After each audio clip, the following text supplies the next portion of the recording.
With all of the new footage that has surfaced recently for Dragon Ball Sparking Zero, there has just been so much hype and discussion and conversation that I wanted to do a what if discussion with you guys by giving you my top 15 choices for cool what if scenarios. As you all may know, there are going to be some what if storylines that we get to experience in the core story of this game. So as a result, a lot of people are naturally thinking, which what ifs are we going to see? We already know that we're going to be able to see the whole Raditz fight with or without Piccolo. What cascading effect is that going to have on the Dragon Ball storyline? Is there going to be more opportunities for branching timelines where you can pick different scenarios? Can you then create your own in the future? So there is just so much possibility that I think that this would be a great opportunity for us to discuss some of our favorites. So let me know in the comments down below, what are some of your choices as we dive into my top 15. Number 15. Vegeta going Super Saiyan against Frieza on Namek. Now, as a Vegeta fanboy, I have to tell you that a lot of the, well, not a lot, but I think probably a good chunk of this list is going to involve Vegeta. There has been a massive injustice done to my boy Vegeta over the years, and I need those injustices to be fixed. And so one of them being Vegeta on Namek. He died a very tragic but very meaningful death at the hands of Frieza. I want him to actually go Super Saiyan. I want to see what would happen if he was the one to have defeated Frieza. What would that mean for the rest of the franchise? What would that mean for the rest of Dragon Ball? Vegeta not really coming around to the hero side because he's got this ego that's now overinflated. He defeated the tyrant of the universe. So what is to stop him from resuming his grand plan of getting revenge on Kakarot, right? So I want to see that. Even if it doesn't go anywhere, I just want to see Frieza destroyed at the hands of the real main character. I'm kidding. At the hands of Vegeta, my boy. Number 14. What if Vegeta heard what Trunks said to Goku after Mecha Frieza was destroyed? This is something that I've always been very curious about, because if Vegeta heard that Trunks told Goku that Trunks is the offspring of Vegeta and Bulma, and Vegeta heard that, that probably won't happen. And so as a result, the future is doomed. Goku would die of a heart disease and everything would be horrible. So actually, I guess I do know what would happen, but I still want to see it because I think that that would be funny to watch Trunks vanish out of existence because Vegeta heard it. Would he start with shock? Would he be upset that his son is a Super Saiyan before him? I don't know, but I want to know. That would be funny. Number 13. Now, I think a lot of people would probably agree with this one, but what if Vegeta went autonomous Ultra Instinct in the Tournament of Power? We were getting all sorts of hints that Vegeta was trying to follow the same path as Goku. Ultimately, it did make for a very nice narrative decision to have Vegeta deviate and go into a different form, which was cool, but at the same time, Ultra Instinct transcends Blue Kaioken or Evolution. Royal Blue, let's face it, it's called Royal Blue. Any of those forms. So the fact that Vegeta was trying to attain Ultra Instinct and he kept getting bodied by Kato Pesla, I think it would have been a very interesting fight to see Ultra Instinct Goku and Vegeta face off against Jiren. Because one of the main concepts that they were teasing throughout Dragon Ball Super was the idea of Goku and Vegeta working together and how unstoppable they would be. Of course, we saw that when they fought Jiren in their blue forms, but we never really saw that yield into a victory. They didn't actually manage to win. It ultimately boiled down to Goku versus Jiren. So I would have liked to see that, but again, that's a Vegeta fanboy wishing for a lot. Maybe you disagree. Number 12. What if Trunks died instead of Gohan in the future? Now, this would be all kinds of disturbing because, you know, having a kid die at the hands of the androids, although that pretty much happened all over Earth. It would be pretty sad, but at the same time, I think that that would have sent Gohan into a blinding rage. I mean, more than he already was, because that was his surrogate little brother. We all know Gohan's rage can manifest in some very powerful ways. So maybe that would have been the trigger point for Gohan to reach Super Saiyan 2 in the future. And so then how would that have translated into the future that happens in Dragon Ball Super? Instead of Trunks facing off against Goku Black, what if it's future Gohan, who now has trained beyond Super Saiyan 2? Maybe he goes into Super Saiyan 3, who knows? What is this future Gohan in this Dragon Ball Super future world going to do against Goku Black? Number 11. What if Cell absorbed Goku in Dragon Ball GT? Now, hear me out on this one. I know a lot of people might think this is absurd. I just think that this is funny because I don't think anybody expected that to even happen.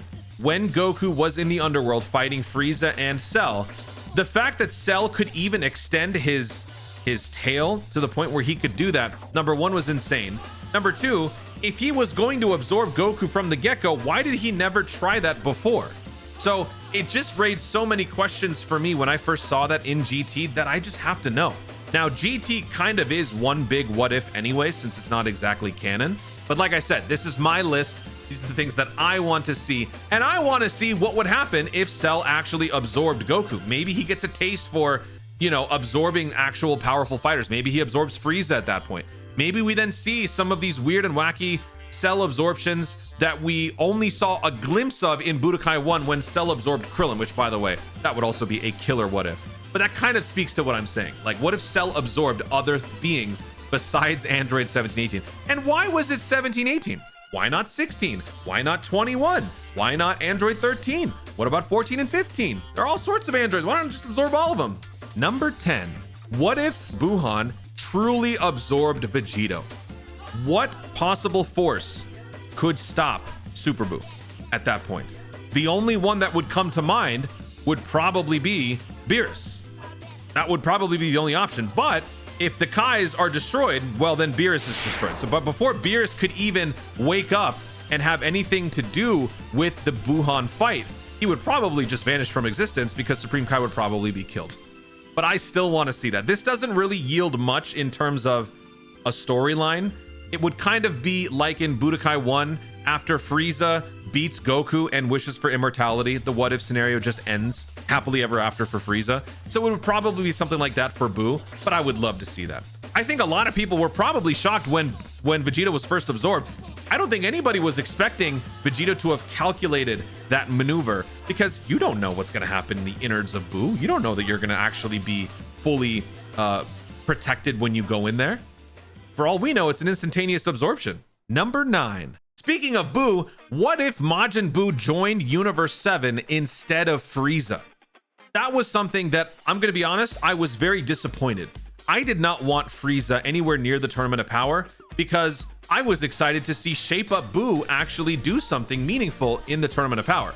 That whole training sequence with Goku made for a very promising moment where I thought, oh, you know what? We're going to have a second coming of Buu. Buu is actually going to do more in this arc, and I was looking forward to that. And then it just had me thinking, what on earth could we have possibly seen if Buu absorbed any one of the characters from the Tournament of Power? What if Buu absorbed one of the Pride Troopers? What if Majin Buu starts mocking the Pride Troopers in their weird little poses and Buu is rocking a Lorax mustache? Could you imagine? I don't think it would have worked, but what if Buu tried to absorb Jiren? What would that interaction have been like? I think that there would have been so much chaos because of Buu. That was probably the main deciding factor against Buu even joining. Buu is very powerful. Buu is essentially invincible.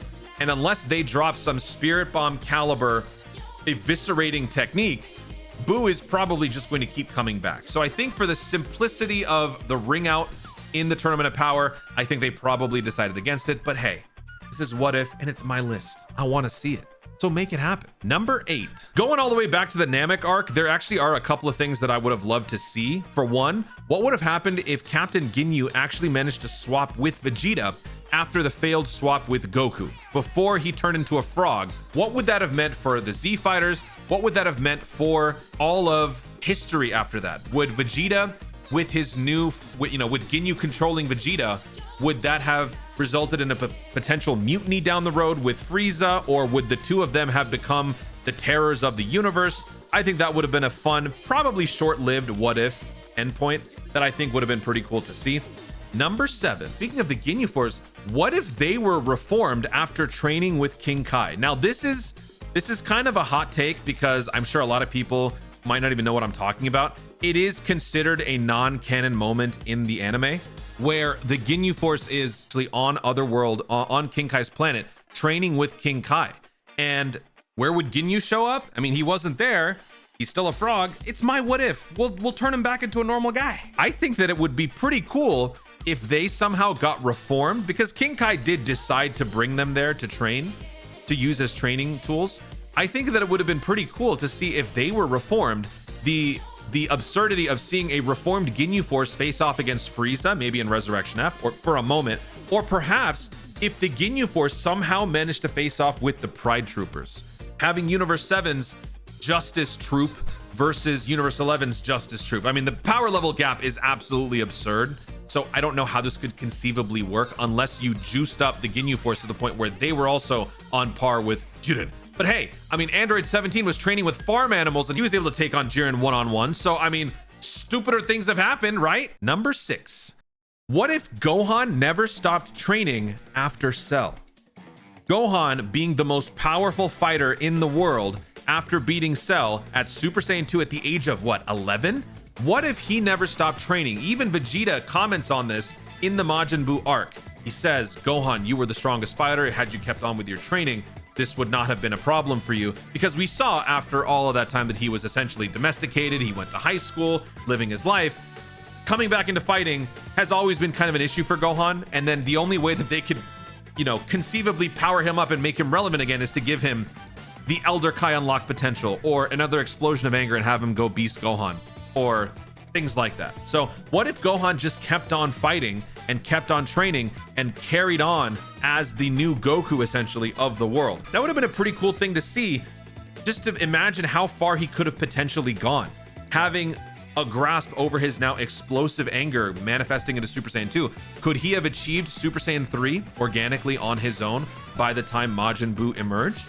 Could he have gone even further beyond, maybe in Battle of Gods, or perhaps in the GT route? Could he have naturally attained Super Saiyan 4? There's all sorts of questions I think that comes from that, because with Gohan essentially being now the new number 1, how does that change the overall scope of Dragon Ball? Number 5, what if Goku and Gohan fuse? This is probably the biggest what if that anyone would probably have, just because this should have happened. But because Gohan has clumsiness dialed up to 11, dude drops the Patara earring and gets absorbed. And I mean, I guess makes for a better fusion as a result with Vegeta and Goku, but still, Goku and Gohan was going to happen. So what would that have looked like? What level of power would we have seen? Would we have had any of the arrogance that Vegeta brings in that union? Or would Gohan and Goku together have been enough to just completely eviscerate Buu sight unseen and have nothing progress any further than that? There would be no Kid Buu. Maybe there would be no final conflict on the planet of the Kais. Who knows? But I also just want to know what would have happened with the family. They go back home, they're dealing with a permanent Patara fusion, and now Chi-Chi is looking at her son slash husband. What? What is this, Game of Thrones? Number 4, what if Raditz was reformed? When Raditz was pleading for Goku to let go of his tail, we all know what his actual intent was. But what if by some miracle he actually just gave up and maybe reluctantly decided to join up with Goku, and then over time he kind of became one of the good guys?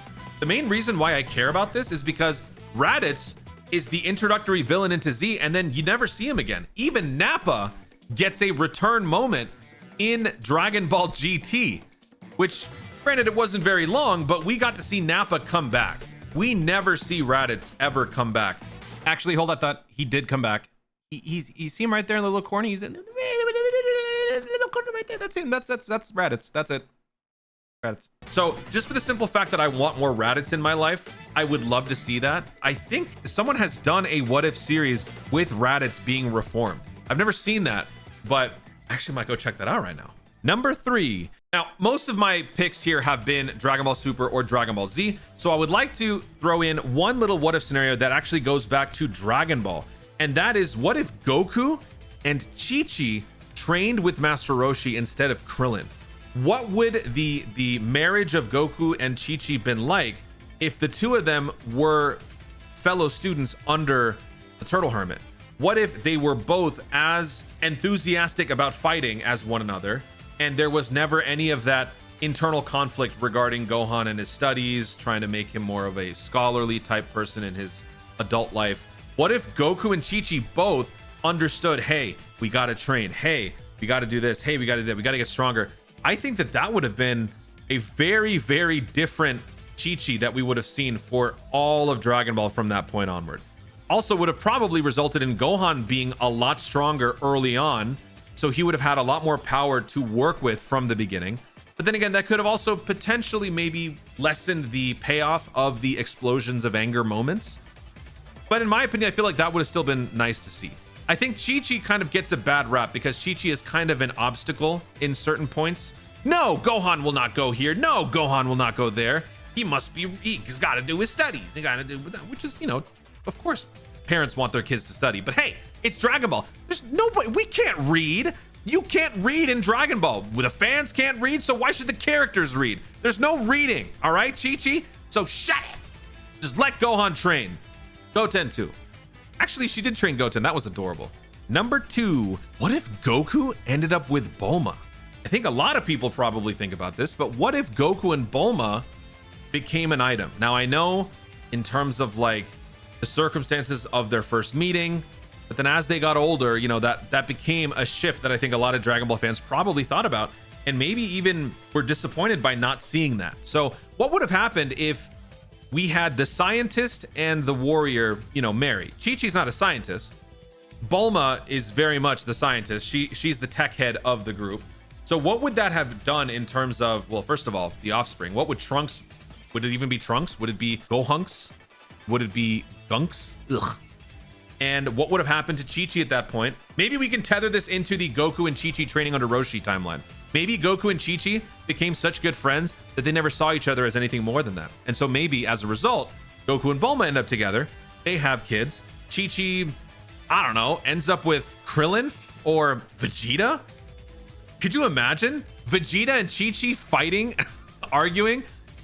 Trunks must train. No, Trunks must read book. Actually, wait, no, Chi-Chi would be trained, so that would actually be pretty cool. That would actually be great. Vegeta and Chi-Chi? I ship it. Number 1, what if all movies were canon?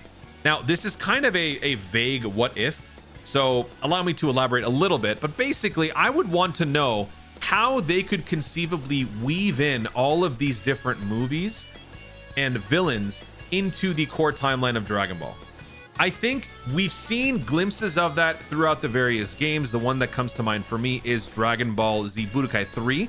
When you're, you know, traveling through the Dragon Ball universe, you will sometimes, if you deviate off of the main course, you might accidentally run into Broly just hanging out in the wasteland, which doesn't exactly make a lot of sense, sure, but it was still nice to go through the adventure of Dragon Ball, but then still also have like these random one-offs pop up. So how would they conceivably do that to integrate some of these, or, you know, maybe all of these villains? I think probably the most intriguing would have been the androids, just because we start out by learning that Dr. Gero is Android 20, which means there are probably at least 18 other androids that precede Android 19, right? Who's Android 1? Who's Android 2? You know what? That's my what if. Where the heck are the other androids? When do we actually start seeing any of the androids from the movies? Isn't it 14, 13? We don't see 12, 11, 10, 9, 8, 7, 6, 5, 4, 3, 2, 1. Where are those guys? Yep. Toon forgot Android 8. Yep. I don't know. Do you? So I want to see how all of these different characters can weave in. It would make the overall universe far more complex. There would be so many more interweaving storylines that it would just allow for a richer collection of characters to choose from, both in gaming, but then also just in the future stories. We bring back Frieza. So what if down the road, Android 13 meets his doppelganger, but then meets another doppelganger, and we get Android 39, you know? All sorts of craziness could happen if we have all these canon boss movie people. Anyway, that's it for my top 15 what if scenarios. Let me know in the comments if I missed any crazy ones that I should have had on the list. Let me know. This game is going to be a generational Dragon Ball game that will be giving us infinite things to do forever.